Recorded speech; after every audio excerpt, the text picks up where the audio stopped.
बच्चों आज हम ये देखेंगे कि अगर हमारे पास एंगल स्मॉल होता है, स्मॉल एंगल होने का मतलब अगर मान लीजिए गिवन एंगल की वैल्यू हमारे पास theta is less than 5 degree हो, if given angle is less than 5 degree होगा, तो अगर एंगल 5 डिग्री से कम है तो 5 डिग्री एंगल से कम वैल्यू पर हम जो टी रेशियो की वैल्यू फाइंड करते हैं वो एग्जैक्ट वैल्यू फाइंड ना करके कैसे फाइंड करते हैं, अप्रोक्सीमेशन में अप्रोक्सीमेट वैल्यू, जिसे हम क्या कहते हैं, स्मॉल एंगल अप्रोक्सीमेशन।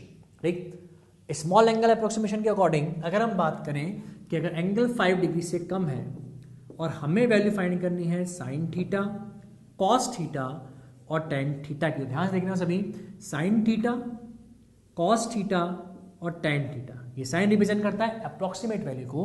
तो साइन थीटा, कॉस थीटा और टेन की जो अप्रोक्सीमेट वैल्यू आती है उसमें साइन थीटा की अप्रोक्सीमेट वैल्यू होती है थीटा के इक्वल, कॉस थीटा की अप्रोक्सीमेट वैल्यू आती है 1 और टेन थीटा की अप्रोक्सीमेट वैल्यू कितनी आती है, थीटा के इक्वल। ध्यान से सुनना, sine theta approximately equal to theta आएगा, कॉस थीटा अप्रोक्सीमेटली 1 आएगा और tan theta approximately equal to किसके आएगा, थीटा के आएगा।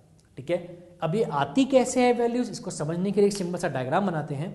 मान लीजिए हमारे पास कंडीशन कुछ ऐसी है कि हमारे पास एक स्मॉल एंगल है, स्मॉल एंगल का मतलब ये लाइन बनाई हमने, मान लीजिए ओ ए, ये लाइन रिवॉल्व करेगी, रिवॉल्व करने पर मान लीजिए लाइन ये पॉइंट यहां से यहां पहुंच गया इस तरह से, ठीक है, और यहां पे ये हो गई इसकी आर्क लेंथ। मान के चल रहे हैं कि जो गिवन एंगल हमारे पास है वो लेस देन 5 डिग्री है, बहुत स्मॉल एंगल है। अब जब एंगल स्मॉल होगा तो ये होगी इसकी रेडियस आर, आर्क की, ये भी रेडियस होगी आर, ये होगी आर्क लेंथ। अब हम यहां पे टी रेशियो डिफाइन करने के लिए क्या करेंगे, जो ये पॉइंट ए डैश है ऊपर वाला, इस ए डैश से एक परपेंडिकुलर ड्रॉ करेंगे यहां नीचे, यहां पे, ठीक है। इससे क्या होगा, यहां पे क्या फॉर्म होगा, राइट एंगल ट्राइंगल, और इस राइट एंगल ट्राइंगल में हम क्या डिफाइन करेंगे, साइन, कॉस और टेन की वैल्यूज को। कैसे डिफाइन करेंगे सभी ध्यान से देखिएगा। जैसा कि हमें बताया कि साइन थीटा होता है ratio of perpendicular upon hypotenuse, cos theta होता है ratio of base upon hypotenuse and tan theta होता है ratio of perpendicular upon base के इक्वल। अब हम क्या करेंगे, इन रेशियोज की वैल्यू पुट करेंगे उस राइट एंगल ट्राइंगल से। फॉर एग्जांपल डायग्राम में देखिए, बताइए जो आपके पास परपेंडिकुलर P है, क्या इसकी वैल्यू अप्रोक्सीमेट किसके इक्वल है भाई, आर्क के, सही है बच्चों। हाइपोटेनियस किसके इक्वल है, इक्वल टू रेडियस क्या आ जाएगा आपके पास, हाइपोटेनियस कुछ रेडियस हो जाएगा, सेम नीचे आ जाए। बेस किसके इक्वल है, रेडियस के, हाइपोटेनियस भी रेडियस के। हाँ भाई, परपेंडिकुलर किसके इक्वल है, आर्क के, और यहां पे बेस किसके इक्वल है, रेडियस के। अब ध्यान से देखिएगा जो वैल्यूज हमारे पास आ रही हैं, साइन थीटा आ रहा है आर्क अपॉन रेडियस। बच्चों आर्क अपॉन रेडियस हमने क्या पढ़ा था, arc upon radius equal to होता है थीटा के, clear. Cos theta r by r किसके इक्वल आएगा, 1 के, 1 कैंसिल हो जाएगा।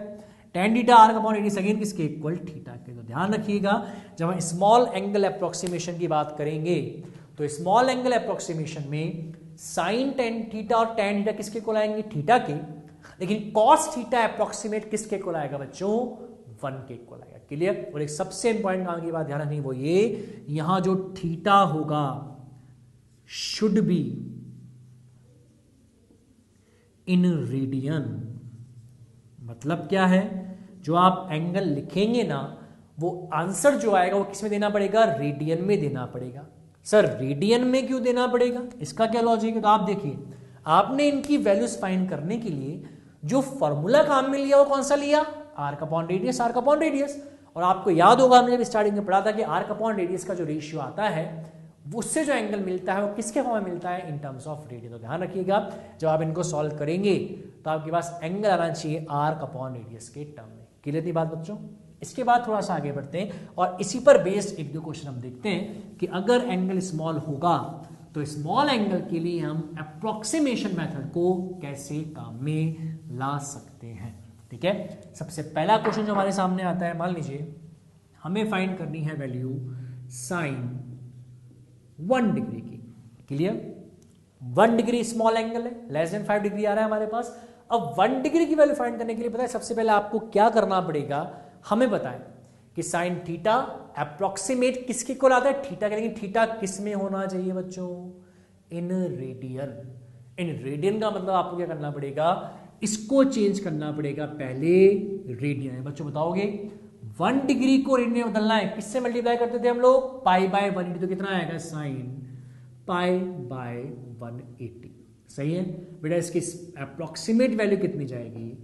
Pi by 180। क्लियर थी बात? तो ध्यान रखिएगा हमें एंगल किस में लेना पड़ेगा? पाई बाय 180 में। क्लियर? रेडियन में आ जाएगा। सेकंड, अगर मुझे फाइंड करनी है वैल्यू tan 2 डिग्री की बच्चों, फिर tan 2 डिग्री अप्रोक्सीमेट आंसर कितना आएगा? थीटा और 1 थीटा। लेकिन थीटा पहले किस में चेंज करना पड़ेगा आपको? In radian. तो आप क्या लिखोगे? tan बेटा 2 इंटू पाई बाई 180 कितना बचेगा? Pi by 90। तो आपके पास आंसर कितना आएगा? अप्रोक्सीमेट पाई बाय 90 के इक्वल। सही है बच्चों? और लास्ट पॉइंट आएगा आपके पास, मान लीजिए एक और क्वेश्चन दे रहा हूं मैं थोड़ा अच्छा सा बच्चों। आपको मान लीजिए वैल्यू फाइंड करनी है, एंगल है आपके पास साइन 88 डिग्री। यहां से देखना बच्चों, साइन 88 डिग्री, थोड़ा सा अच्छा क्वेश्चन है। अब 88 की वैल्यू कैसे फाइंड करें सर? ये तो स्मॉल एंगल नहीं है, वही पुराने तरीके जो हमने सीखे हैं। क्या उनका कोई यूज यहां पे हो सकता है 88 डिग्री के लिए? चेक करें बच्चों एक बार। देखो ध्यान से, 88 डिग्री क्या टेबल में था? नहीं था। क्या 3 स्टेप वाले मेथड से कर सकते हैं? नहीं कर सकते। क्या a प्लस बी या 2 थीटा वाले फॉर्मूले काम में ले सकते हैं? नहीं। तो पता है करना क्या पड़ेगा, यहां पर हमें सबसे पहले 88 को चेंज करना पड़ेगा स्मॉल में। बच्चों बताओ क्या इसे मैं लिख सकता हूं? Sine 88 equals to sine 90 degree minus कितना आएगा हमारे पास? 2 डिग्री। बच्चों चलेगा? 90 माइनस 2 लिख सकते हैं? ठीक सर, ये कैसे लिखा? याद है 90 का मल्टीपल। और अब बताओ साइन 90 का मल्टीपल इवन या ऑड? ऑड। चेंज करें साइन किसमें बदलेगा?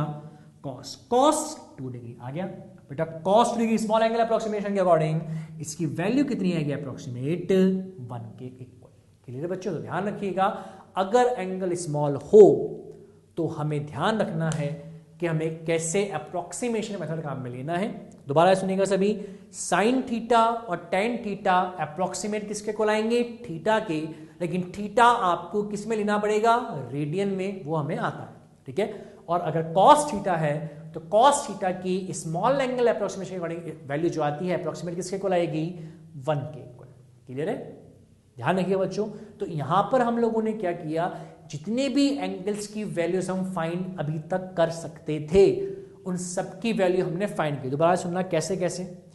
स्मॉल एंगल हो गया, लार्ज एंगल भी हो गया। लार्ज एंगल में अप टू 90 टेबल से, 90 से 360 3 स्टेप वाला मेथड, 360 के बियॉन्ड भी आता है, नेगेटिव एंगल्स भी आता है। तो यहां पर हमने क्या किया, जितने भी एंगल्स की वैल्यू हम फाइंड कर सकते हैं, जो जो पूछे जाते हैं वो हमें सब आने चाहिए। फिर या फॉर्मूले से आए या मेथड से हमें पता होना चाहिए।